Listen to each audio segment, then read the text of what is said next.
दोस्तों एक बार फिर से सेबी एफएनओ रूल्स को चेंज करने की प्लानिंग कर रहा है और इस बार सिर्फ रेस्ट्रिक्शन नहीं बल्कि कुछ ट्रेडर्स को मिल सकता है मार्जिन में बेनिफिट, जैसे कि 30% से लेकर 50% तक का रिलीफ मिल सकता है। लेकिन ध्यान रहे दोस्तों कि ये बेनिफिट हर ट्रेडर को नहीं मिलने वाला, जो एक चीज फॉलो करेगा उसी को ये बेनिफिट मिलने वाला है। तो कुछ ट्रेडर्स के लिए दोस्तों मार्जिन कम हो सकता है और कुछ के लिए मार्जिन ज्यादा भी हो सकता है। तो इसीलिए दोस्तों इस वीडियो के अंदर हम देखने वाले कि ऐसा क्या ला रहा है सेबी जिसके बारे में आपको एज अ ट्रेडर पता ही होना चाहिए ताकि आपका पैसा बच सके। तो चलिए दोस्तों देखते हैं इस वीडियो के अंदर ऑप्शन बायर, ऑप्शन सेलर और फ्यूचर ट्रेडर्स पर क्या इंपैक्ट पड़ने वाला है इसका, ताकि आप भी इसका बेनिफिट ले सको। सबसे पहले बात कर लेते हैं आखिर सेबी क्या प्लानिंग कर रहा है अभी। तो आपको बता दो करंट स्टेटस के अंदर SEBI is reviewing the equity derivative margin framework. जी हाँ, मतलब इसके ऊपर अभी सेबी काम कर रहा है, इसको रिव्यू कर रहा है और इसके ऊपर प्रपोजल भी रिलीज कर दिया है सेबी ने। हालांकि फाइनल रूल अभी अब आने वाला है, इसके लिए आप चैनल को सब्सक्राइब करके रख सकते हो। लेकिन ये चीज दोस्तों आपको जो फॉलो करनी है वो अभी से स्टार्ट कर देनी है ताकि आपको प्रैक्टिस हो जाए उसके बारे में।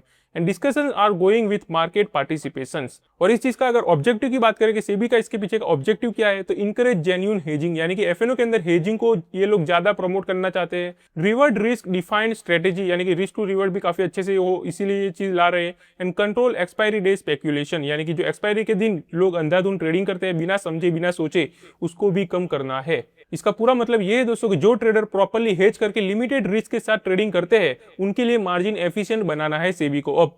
और जो सिर्फ एक्सपायरी डे के दिन गैम्बलिंग टाइप की ट्रेडिंग करते हैं उनके लिए रूल्स को काफी ज्यादा स्ट्रिक्ट बनाना है।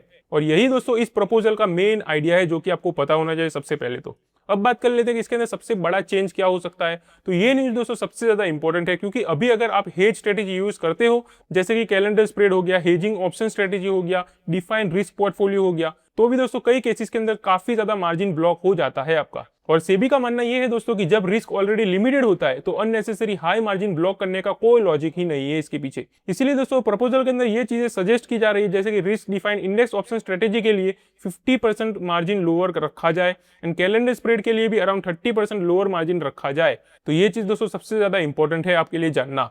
एंड इंपॉर्टेंट बात एक और है दोस्तों कि margin relief is propose only for hedge position, यानी कि अगर आप हेजिंग करते हो तो ही आपको ये बेनिफिट मिलने वाला है। अब बात कर लेते हैं no relief for naked trading.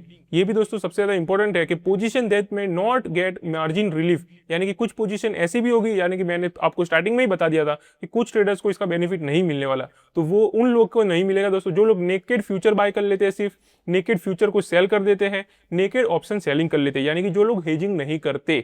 और इसका पीछे का रीजन दोस्तों ये है कि इस पोजीशन के अंदर रिस्क अनलिमिटेड होता है, यानी कि आपका पैसा पूरा भी डूब सकता है। इसलिए दोस्तों सेबी का फोकस सिर्फ उन ट्रेडर्स पर है जो रिस्क डिफाइन करके ट्रेडिंग करते हैं, यानी कि हेजिंग करके करते हैं। तो सिंपल लैंग्वेज में अगर समझे दोस्तों, तो लिमिटेड रिस्क होगा तो लोअर मार्जिन आपको देना पड़ेगा, एंड अनलिमिटेड रिस्क होगा तो margin remain almost the same, जैसे कि पहले चल रहा था वैसे ही चलेगा आपके लिए अगर आप हेजिंग नहीं करोगे तो। अब एक और इंपॉर्टेंट चीज की बात कर लेते हैं दोस्तों कि सेबी अभी लॉन्ग टर्म एफएनओ कॉन्ट्रैक्ट को भी प्रमोट कर रहा है। ये भी एक इंटरेस्टिंग प्रपोजल हमें देखने को मिला है। अभी दोस्तों अगर बात करें तो नॉर्मली 9 मंथ्स से ज्यादा एक्सपायरी वाले कॉन्ट्रैक्ट्स अलग कैटेगरी में चले जाते हैं, और अब दोस्तों जो सेबी की तरफ से प्रपोजल आया उसके अंदर हमें देखने को मिला है ये उसे इंक्रीज करना चाहते हैं 13 मंथ्स तक। जी हाँ, इसका मतलब कि अगर कोई भी इंस्टीट्यूशन या इन्वेस्टर 1 साल तक हेज करना चाहता है तो उसको अननेसेसरी हाई मार्जिन नहीं देना पड़ेगा। तो सेबी चाहता है कि दोस्तों ट्रेडर्स सिर्फ वीकली एक्सपायरी के पीछे ना भागे बल्कि लॉन्ग टर्म हेजिंग भी बढ़ाए। तो ये भी एक चीज आपको पता होना चाहिए। अब बात कर लेते हैं जो कि एक्सपायरी डे ट्रेडर्स के लिए काफी ज्यादा इंपॉर्टेंट है। अगर आप सोच रहे हैं दोस्तों कि मार्जिन कम हो जाएगा मतलब एक्सपायरी ट्रेडिंग भी इजी हो जाएगी आपके लिए, तो इसके पीछे का आंसर है बिल्कुल भी ऐसा नहीं होने वाला आपके लिए, क्योंकि दोस्तों सेबी क्लियरली इंडिकेट कर रहा है कि एक्सपायरी डे पर हायर मार्जिन कंटिन्यू रह सकता है। और इसके पीछे का रीजन दोस्तों काफी सिंपल है कि पिछले कुछ सालों की अगर बात करें तो maximum speculative trading expiry day के दिन ही होती है, यानी कि अंधाधुंध जो लोग ट्रेडिंग करते हैं वो एक्सपायरी डे के दिन ही करते हैं। और सेबी इस बिहेवियर को दोस्तों डिस्करेज करना चाहता है, इसलिए एक्सपायरी डे के दिन तो दोस्तों हमें कोई मार्जिन रिलीफ नहीं देखने को मिलेगा। अब बात कर लेते हैं कि रिटेल ट्रेडर्स को इसमें क्या बेनिफिट मिलने वाला है। तो ट्रेडर्स हूं में बेनिफिट, यानी कि सबसे पहले तो ये जान लो कि किस ट्रेडर को बेनिफिट मिलेगा। तो वो है दोस्तों जो लोग हेजिंग लेते हैं, कैलेंडर स्प्रेड करते हैं and defined risk option strategy follow करते हैं। तो फ्यूचर में दोस्तों मार्जिन रिक्वायरमेंट कम हो सकती है आपके लिए। एंड पॉसिबल रिजल्ट की बात करें तो इसके अंदर आपको लो मार्जिन रिक्वायर होगा फिर। तो ये चीज दोस्तों आपको पता होनी चाहिए।